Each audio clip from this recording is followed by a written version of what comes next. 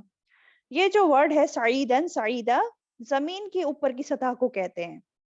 ٹھیک ہے، زمین کی جو اوپر کی سطح ہوتی ہے اس کو سعید کہتے ہیں، خواہ وہ مٹی ہو، ریت ہو، یا بجری بچھی ہے، بجری والی زمین ہے، یا پتھریلی زمین ہے. تو یہاں تراب کا ورڈ نہیں آیا کہ مٹی سے کرنا ہے، تراب، تراب نہیں ہے، سعید ہے، زمین کے اوپر کی سطح. مان لو دیکھو کوئی انسان پہاڑی علاقے میں سفر کر رہا ہے، پہاڑی پہاڑ ہیں اور پتھریلے پہاڑ ہیں جس میں مٹی بھی نہیں ہے، تو کیا کریں گے جب اگر ہمیں جو ہے نماز پڑھنی ہے، ہمیں وضو کے لیے پانی نہیں ہے، تیمم کیسے کریں گے؟ اس پہاڑ کی جو اوپری سطح ہے اسی سے تیمم کر لیں گے. ٹھیک ہے، اور گھاس پر تیمم نہیں ہوتا، گھاس زمین کا پارٹ نہیں ہے، گھاس زمین کی اوپری سطح نہیں ہے نا، زمین کی اوپری سطح جو ہوتی ہے اس سے. سعید، اور یہ جو مٹی ہے اوپری سطح جو ہے پاک بھی ہونی چاہیے. دیکھیں گے اس جگہ کو کہ جہاں سے ہم تیمم کر رہے ہیں، ہاتھ مار رہے ہیں جہاں پہ، وہ پاک ہونا چاہیے. طیبہ کا ورڈ آیا ہے، پاک صاف ہونا ضروری ہے. ٹھیک ہے. اچھا اب آگے طریقہ بتایا کہ تیمم کرنا کیسے ہے. فَامْسَحُوا بِوُجُوهِكُمْ وَأَيْدِيكُمْ مِنْهُ، پھر مسح کرو اپنے چہروں کا اور اپنے ہاتھوں کا اس سے. صرف 2 ہی چیزوں کا مسح کرنا ہے اس میں تیمم میں. کرنے کا طریقہ ہمیں حدیث سے بھی ملتا ہے. صحیح بخاری کی حدیث ہے جس سے ہمیں معلوم پڑتا ہے عمار بن یاسر رضی اللہ تعالیٰ عنہ، آپ صلی اللہ علیہ وسلم نے ان کو کسی کام کے لیے سفر پر بھیجا، تو سفر میں ان کو جنابت ہو جاتی ہے اور پانی نہیں ملتا ہے ان کو وہاں. تو عمار بن یاسر رضی اللہ تعالیٰ عنہ کو جو یہ تو معلوم تھا کہ پانی نہ ہو تو تیمم کر لینا چاہیے، تیمم کی اجازت ہے، لیکن تیمم کا طریقہ ان کو نہیں آتا تھا.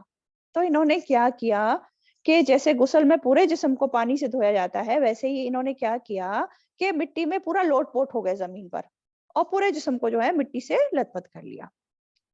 جب وہ واپس آ کر آپ صلی اللہ علیہ وسلم کو یہ سب بیان کیا انہوں نے، تو آپ صلی اللہ علیہ وسلم نے فرمایا کہ تمہارے لیے اتنا ہی کافی تھا. کتنا؟ پھر انہوں نے کر کے بتایا. تو انہوں نے دونوں ہاتھ زمین پر مارے، ایکسٹرا مٹری کو پھونک ماری اور ہاتھوں کو ایک دوسرے پر اور چہرے پر پھیرا، اور بعض روایتوں میں آتا ہے چہرے پر پہلے اور پھر دونوں ہاتھوں پر پھیرا. تو یہ تیمم کا طریقہ. تو بیسیکلی تیمم کا طریقہ پھر کیا ہوا؟ تیمم کے طریقے کے لیے پہلے دل میں نیت کریں گے، بسم اللہ کہیں گے، پھر ہم اپنے ہاتھ زمین کی اوپری سطح زمین پر ماریں گے، ایک بار، صرف ایک بار مارنا ہوتا ہے، ٹھیک ہے. پھر پھونک مار کر جو ایکسٹرا مٹی ہوتی ہے ہاتھوں پر اس کو جھاڑ دیں گے. پھر اس سے کیا کریں گے؟ چہرے پر ہاتھ پھیریں گے. پھر کیا کریں گے؟ دائیں ہاتھ کی ہتھیلی سمیت مسح لیفٹ ہینڈ سے کریں گے، اور پھر بائیں ہاتھ کا ہتھیلی سمیت مسح سیدھے ہاتھ سے کریں گے. ٹھیک ہے. ید کا لفظ آیا نا، ید میں کلائی تک موجود، ید کا جو لفظ ہوتا ہے اس میں کلائی بھی انکلوڈیڈ ہوتی ہے، ہاتھ کے ساتھ کلائی. ٹھیک ہے. چلیں اب آگے دیکھتے ہیں. ما یرید اللہ لیجعل علیکم من حرج، نہیں چاہتا اللہ کہ وہ کر دے تم پر کوئی تنگی. اللہ تعالیٰ کی مہربانی دیکھیں، اللہ تعالیٰ کوئی تنگی نہیں چاہتا اپنے بندوں پر. پانی نہیں ہے تو مٹی سے پاکیزگی کر لو، تیمم کر لو، آسانی کر دی اللہ تعالیٰ نے. وَلَكِنْ يُرِيدُ لِيُطَهِّرَكُمْ، لیکن وہ چاہتا ہے کہ وہ پاک کر دے تم کو. ٹھیک ہے. اللہ تعالیٰ کیا چاہتا ہے؟ کوئی تنگی نہیں چاہتا تمہارے لیے، بلکہ وہ تمہیں پاک کر دینا چاہتا ہے. تبھی تو اس نے پانی نہ ملنے پر مٹی استعمال کرنے کا حکم دے دیا. اور کیا چاہتا ہے اللہ تعالیٰ؟ وَلِيُتِمَّ نِعْمَتَهُ عَلَيْكُمْ، اور تاکہ وہ پورا کر دے اپنی نعمت کو تم پر، تاکہ تم شکر ادا کرو. لعلکم تشکرون، دین اسلام کی نعمت کو پورا کر دے اللہ تم پر، یہ چاہتا ہے اللہ تعالیٰ. تم کو تمام ضروری ہدایت دے کر، زندگی کے تمام طریقے سکھا کر. اور آپ جانتے ہیں اسلام کی امتیازی علامت طہارت ہے. یہ بھی نعمت ہے اللہ تعالیٰ کی، جو اللہ تعالیٰ نے ہمیں طہارت کے انداز سکھائے. کس لحاظ سے نعمت ہے؟ کہ اللہ تعالیٰ نے اس کا سب سے پہلے تو حکم دیا، فرض کر دیا، پھر اس کی رہنمائی بھی کری کہ کیسے کیا کرنا ہے، اور پھر جو اس کو کرے گا اس کے بدلے میں اجر و ثواب بھی رکھ دیا اللہ تعالیٰ نے. جیسے کہ میں نے ابھی وضو کے بارے میں بتایا، انسان جب وضو کرتا ہے، اچھے سے وضو کرتا ہے، تو وضو کے قطروں کے ساتھ انسان کے گناہ بھی جھڑتے چلے جاتے ہیں. تو کیا کرنا چاہیے؟ لعلکم تشکرون، تاکہ تم شکر ادا کرو. اللہ کی اس نعمت کو پا کر، ان احکامات اور ان احکامات کی رہنمائی پا کر ہمیں کیا کرنا ہے؟ اللہ تعالیٰ کا شکر ادا کرنا چاہیے. نہ کہ الٹا ہم احسان جتائیں، کچھ بھی نیکی کے کام کریں اور احسان جتائیں کہ بڑا احسان کر دیا ہم نے جیسے اللہ پر. بلکہ کیا ضرورت ہے؟ الٹا ہمیں احسان نہیں جتانا چاہیے، بلکہ اللہ تعالیٰ کا شکر ادا کرنا چاہیے. اللہ تعالیٰ نے اپنی نعمت سے نوازا. اور شکر کیسے ہوتا ہے؟ شکر 3 طرح سے. سب سے پہلے دل سے شکر، قلب سے، کہ اللہ کی نعمتوں کو یاد کریں، احساس کریں اپنے دل میں کہ ہاں یہ اللہ کی تمام نعمتیں مجھ پر ہیں. ہم کیا کرتے ہیں؟ ہم تو نعمتوں کو بھولے رہتے ہیں، جو ملا ہے اس کو تو نہیں دیکھتے، اور جو نہیں ملا بس اسی کے غم میں پڑے رہتے ہیں. اگر ہم نعمتوں کو یاد کریں گے، یاد رکھیں گے، تو اس سے ہمارے غم بھی دور ہو جائیں گے اور ہمارے اندر خوشی پیدا ہوگی کہ ہاں دیکھیں اللہ ہمیں یہ بھی ملا ہے، یہ بھی ملا ہے. اور جب نعمتوں کو یاد کریں گے، یاد کر رکھیں گے ہم، تو کیا ہوگا؟ تو دل میں اور زیادہ شکر آئے گا. تو ان نعمتوں کو یاد کر کے خوش رہنا، یہ دل سے شکر ہے.